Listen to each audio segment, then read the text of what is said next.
Kaixo, arratsaldeon eta ongi etorri gaurko hitzaldira. Gaurkoan izenburuan ikus dezakezun bezala, Europako Osasun Txartelaren inguruan hitz egingo dugu, bale? Seguru asko zuetako asko ja dagoeneko badokazue, ez da gauza berri bat, baina egia da urteekin baldintzak eta aldatzen joaten direla, eta ateratzen dugunean baldintzaiek ondo irakurtza komeni da, bale?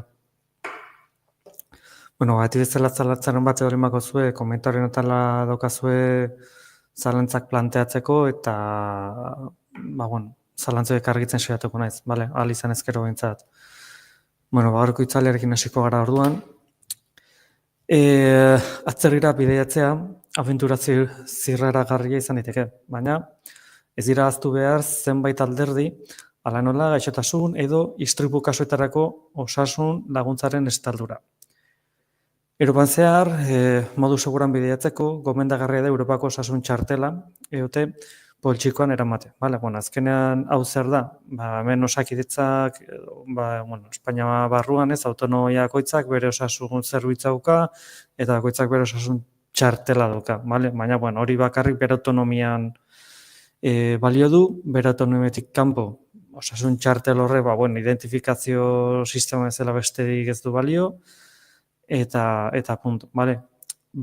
Espainiatik kanpo, oraindik balio gutxiago daukat Osakidetzako txartel horrek, eta hortarako daukagu Europarako osasun txartela, bale? Europako herrien artean akordio batzuk daude, bale? Eta onura hauek edozein herrialdetako pertsonentzat balio du.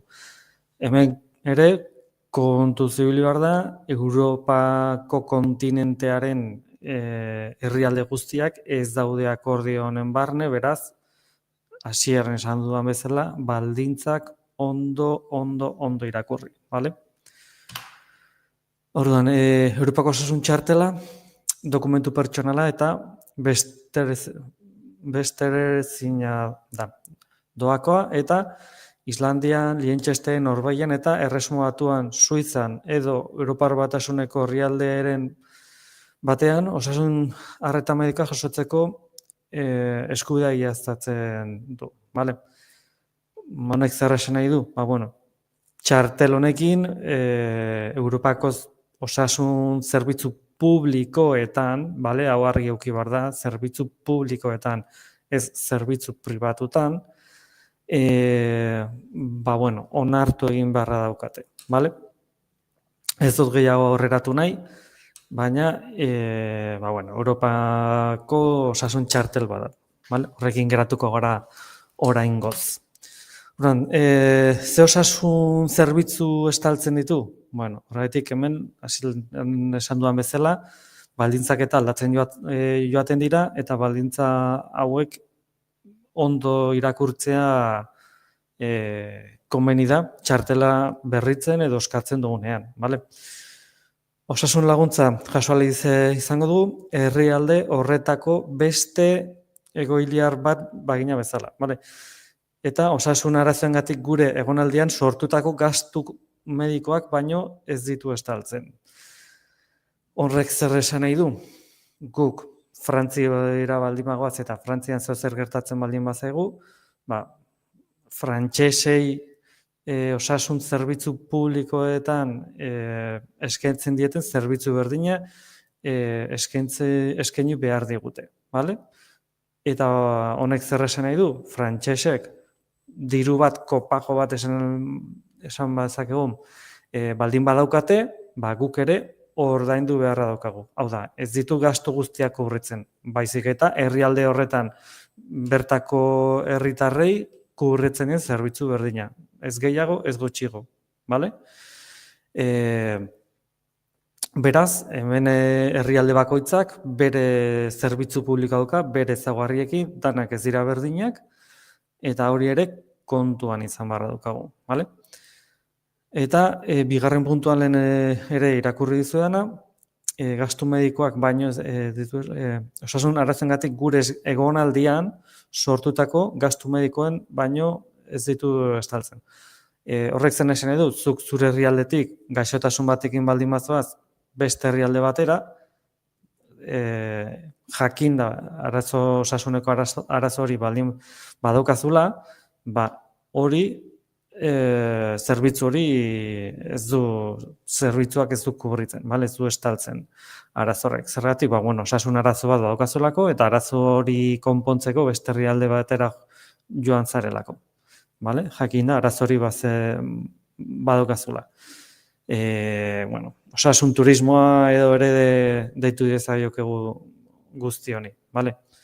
Zentzuzko gauza batzuk dira, baina baldintza horiek hor daude, horregatik esan ez eta hasieran, guzti hau kontuan izan behar da, txartela eskatu horretik, baldintzak ondo irakurri behar dira, ea ze baldintzak diren, ea baldintza horiekin ados gauden, eta ados baldin bagaude baldintza horiekin, zerbitzua edo txartel hori eskatu, horrekin aurrera egin, eta behar izan ezkero erabili, baina jakinda zer onartzen dugun.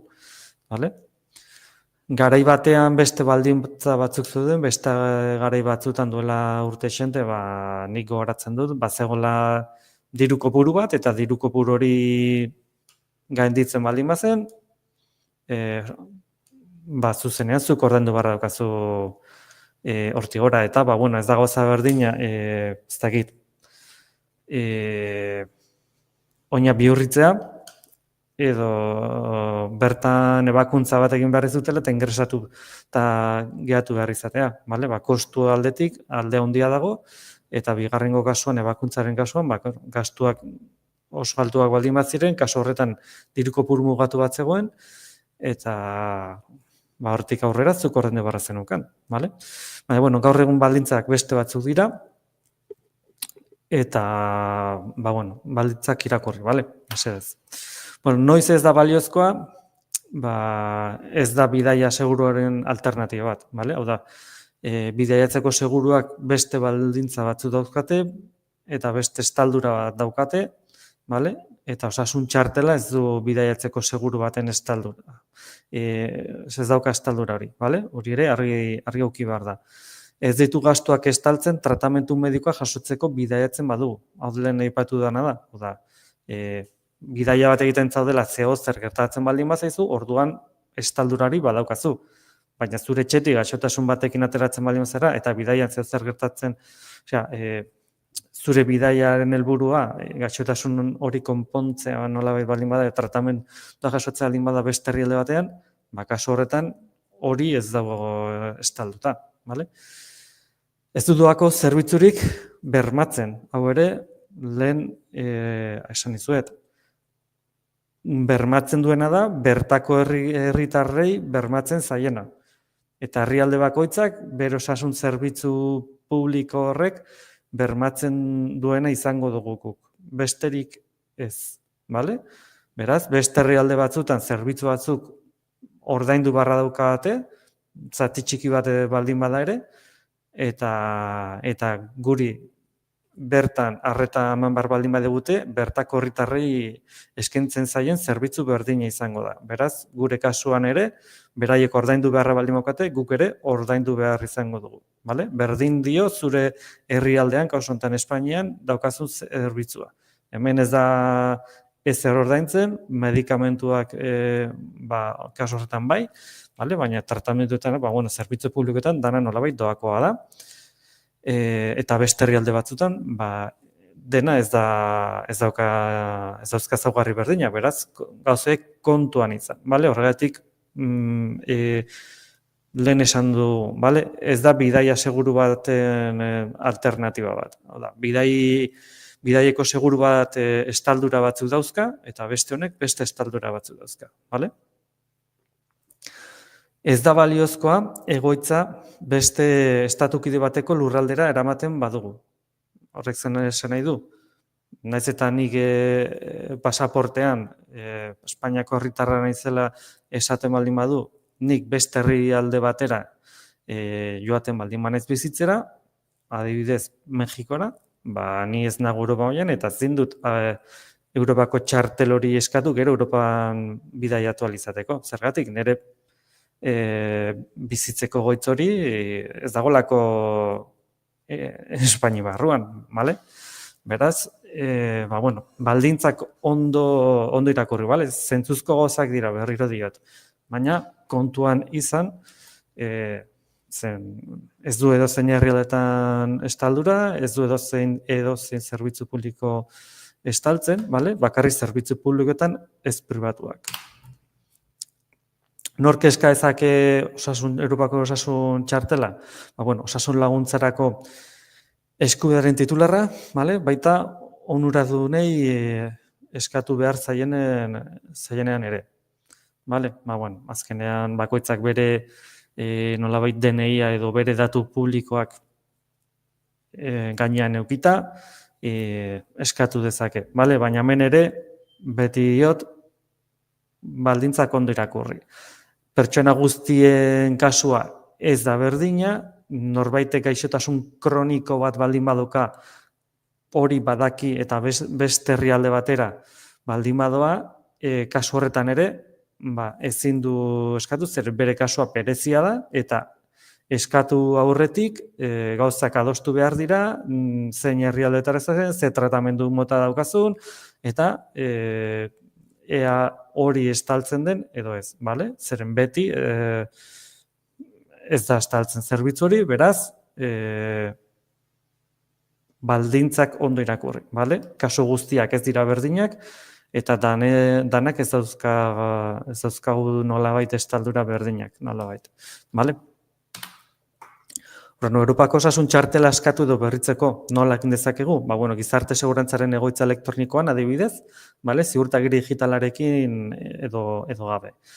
Hau da, webgunaren bitartez egin dezakegu, bai ziurtagiri digital batera edo ziurtagiri digitalik gabe, baina kaso horretan zailago izango da, ze azkenean zure datuak nolabait eskaini beharko dituzu eta beste kondizio batzuk daude kasu horretan, azkenen pertsona hori nolabait identifikatu egin behar da. Eskatzen denen pertsona esan zegoen.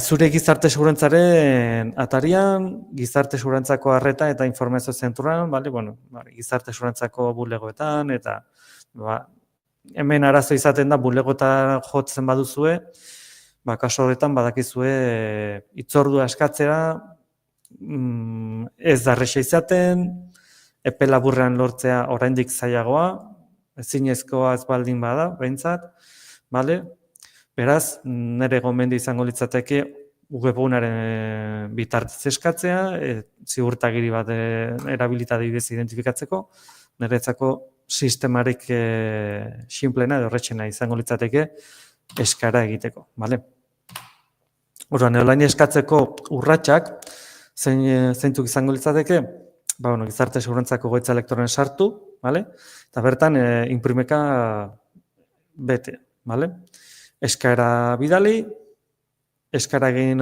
ondoren, posta iritsiko zaigu gure etxera, gehienez, 5 eguneko epean, gutxi gora berakoa da, 5 esaten duena, kasu horren abera, herriko posta zerbitzaren ara, agian pixka gehiago izan daiteke, baina, gutxi gora bera 5 egun asko jota, Eta hemen irudian ikusetzeko zuela, inprimakian ze datu bete behar dira, datu pertsonalak, izena bizenak, telefono zenbakia, e-maila, datu pertsonalak orokorrean, Hemen ere, aipatu barra dago, langabezian baldin bagaude, osasun txartela zindaskatu, beste pauso batzuk eman barra daukate, osasun txartela bera ezin da eskatu, baina ziurtagiri bat eskatu daiteke, baina, hor ere baldintzak aldatu egiten dira, orduan, kasu horietan, bulegora jotzea agian izango litzateko gomendagarriena, gauzak ondo esplikatzea,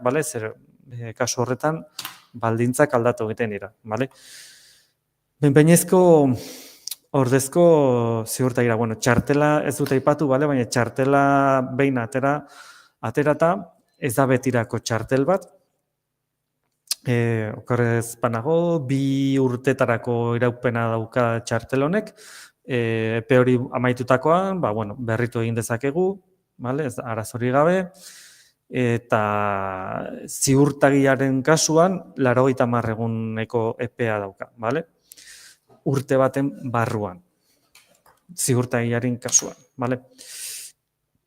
behin-behineko ordezko ziurtageria, Europako Osasun Txartela, jaulki ezin denean, edo denbora gutxi izan ezkero, Europako Osasun Txartelaren ordezko behin-behineko ziurtagiri bat eska dezakegu. Ziurtagiria, kasu ezberdinetan eskaini daiteke, lehen adibidez langabezian egon ezkero, aipatu dut, kasu horretan ziurtagiri bat eskatu dezakegu, eta Osasun Txartela eskatu ezkero, baina azken momenturako utzi dugu, oraindik ez zaigu etxera txartel hori iritsi, nolabait zerbitzu hori bermatu ahal izateko, behin txartela eskatuta zuzerean eskatu dezakegu ziurtagiri hori, webgunaren bitartez ere bai, eta 90 egunetarako baliagarria da, okerrez banago, ziurtagiri hori. Baina, kontuan izan, langabezian egon ezkero pausoak ezberdinak dira, zeren langabezian egoteko kasuan, lanbideri abisatu bartzaio, lanbideri ez gizarte segurantzari abisatu bartzaio, kanpora atera barra dezula, eta, tarte horretan diru laguntza eten egiten dira, okerrez banago, horregatik, nola beraien prozedimendu horiek ez ditut ezagutzen, kasu horretan onena bertan buleora jotzea daukazue eta baldintzak ondo galdetu, kasu horretarako konkretuki. Eute eta bozaren arteko, Osasun Txartela eta ziurtagirien arteko ezberdintasunak zeintzu dira, Europako Osasun Txartela 2 urteko balioa du, lehen esan dizuet, eta behin-behineko ordezko ziurtagiria gehienez 90 eguneko balioa du urte natural baten barruan, eta zuzenean deskarga daiteke eskera egin ondoren. Hau lehen esan dizuet, webgunetik bertan, jarri ezakezue, noiztik noiz arte, eta hori gehienez 90 eguneko balioa dauka ziurtagiriak, Beraz, Erasmus bat edo egitea baldin bazoazte, Erasmus epe ezberdintako daude, baina motzen hilabeteak izango dira, ez dakit 90 egunekoa izango den, baina, kasu horietan, honena edo nik gomendatuko nahi izan etzareke, garaiz, hartu, joan aurretik hilabete bat lehenago, txartela askatu, horrekin txartela etxea iristea ziurtatzen duzu, eta behar dezunean hor daukazu, Ze azkenet, txartelak 2 urtetako epea dauka, beraz, zentzu horretan, ez legoke arazori, ze Erasmusak asko jota urtebetekoak izatzen dira. Beraz, ez daki zalantzarik badokazuten, ikusten duen zalantzarik ez diazue planteatu, baina, nahiko kasu honetan ez daude gauza asko, labur bilduz, Europako Osasun Txartelak, Europan zehar egiten diren bidaietan arreta medikoa jasotzeko aukera ematen digu, Europatik kanpo ez, hori esan barra dago. Eta doako zerbitzuak ere ez ditu bermatzen. Bermatzen duguna da, bideatzen den herrialde horretan daukaten zerbitzu publikoa, osasun zerbitzu publikoa, besterik ez. Beraz, beraiek kopagoak edo horrelako gazak baldin bozkate, guk ere ordaindu behar izango ditugu. Doakoa da, txartela eskatzea, erraz eskaiteke eta behar izan ez gero laguntza bermatzen du. Beti da gomendagarria eramatea segurtasun handiagoz bidaiatzeko. Baina, aipatu ditugun gauze kontuan izan, langabezian baldin bagaude, kondizioak desberdinak dira, gaixotasun kroniko horren bat edo horrelako zer baldin baukagu ere kontuan izan, kasu horretan ere ez duela bermatzen edozein tratamendu, Zeren azkenen ez da momentuan gertatu zaizun zeo zer, baizik eta gaixotasun kroniko bat daukazu, badakizu gaixotasun kroniko hori badokazula, eta kaso horretan, okerrez banago, bulegora joan behar dugu, galdetzera, gure kasua komentatzera, eta beraiek onartu beharra daukate, nolabait bidaia horren estaldura, bale? Beraz, esan behar diegu, hau da gure bidaia, hona joan behar dugu, zerbitzu hau jaso beharko nuke arazo bat izan ezkero, eta beraiek onartzen baldin badute, orduan nolabait zerbitzu hori izango du, bestela ez, bale? Alare, segun eta zein den gure bidaiaren helburua, bidai seguru bat kontratatzea ez legoke gaizki, bale? Zeren, kaso guzti hauek, lehen esan dugu bezala, ez dute doako zerbitzu bat bermatzen eta ez dute edozein zerbitzu bermatzen. Beraz, ezakit, segun ze gertatzen zaigun, helikoptero bat gure bilatorri behar baldin badu, eta kasu horretan, bertako herritarrek horrelako zerbitzua ordaindu behar baldin bat, guk ere ordaindu behar izango du. Eta kasu horietan, zerbitzuek oso garestiak izaten dira. Bidaietako seguruekin, azkenean, horrelako gauzak kasu askotan, estalduta geratzen dira, eta guretzako erabiltzaile bezala, erosotasun bat gehiago, eta buru uste bat gutxiago. Bidaietako seguruak normalean ez dira oso garestiak izaten, eta segun eta zertarako gomendagarria da. Eta Europatik kanpo zuzenean bai edo bai, nik horrez daukat zalantzarik, Europatik kanpo dozen herrialde bisitatzera baldin bagoaz, bidaieko seguro bat kontratzean eretzako ia derrigorrezkoa da, zeren osasun zerbitzuak oso garestiak izaten dira, eta ez bazaigu ezer gertatzen oso ondo, 20 euro aurreztu dituzu, 70 euro aurreztu dituzu, segurua kontratatzen duzun koste hori, eta zeo zer gertatzen baldin bazu eta osasun zerbitzu batera joan beharra baldin badaukagu, zerbitzuak oso garestiak izaten dira, oso garestiak. Bidaiatzeko segurorik kostatzen duena, baino askoz gehiago. Beraz, bidaiatzeko momentuan horrelako gauzak kontuan izan, eta gaixotasun kroniko baldin baduzkazute, badakizue, bidaiatzeko segurua kontratzeko momentuan ere, gauza horiek aipatu beharra daukate, zeren seguruak beranduago, esan dezakezuk hau gaixotasun kronikoa daukazu, beraz, nire zerbitzuak, niri ez diazu abisatu kaso honekin, eta bidaieko seguru horrek ez du horrelako kasu bat estaltzen.